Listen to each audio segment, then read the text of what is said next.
Let's make butternut squash fries. This is really easy to make and so delicious. I'm starting with one large butternut squash and I'm going to use my veggie peeler to peel it. I find that this is the easiest way and creates the least amount of waste.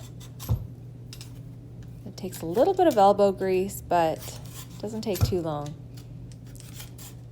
Now I'm cutting the top off, and then I'm going to cut it into 3 sections, starting by cutting the biggest part off the bottom. I'm going to kind of pound it down a little bit to get the end off, and then cut the long part in half. This just really depends on how long you want your fries.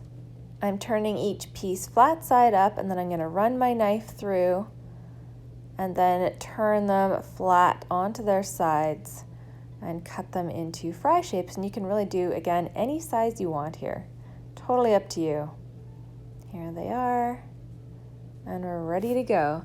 So I'm going to place these onto a parchment paper lined tray. You can toss them with just a little bit of oil and salt if you want.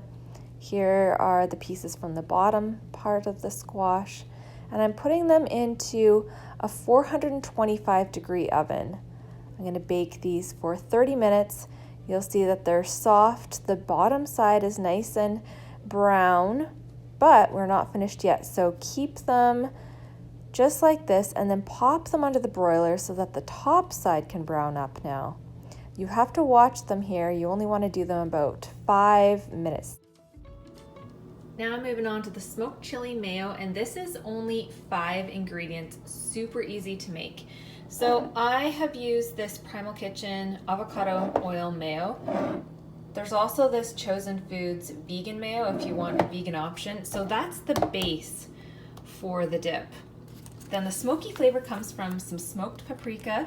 We've got some chili powder, apple cider vinegar, and salt, and that is it.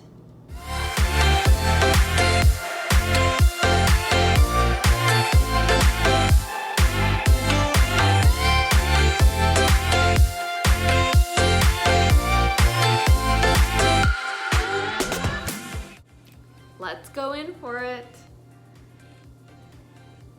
Look at that. So freaking good. I hope you guys give it a try.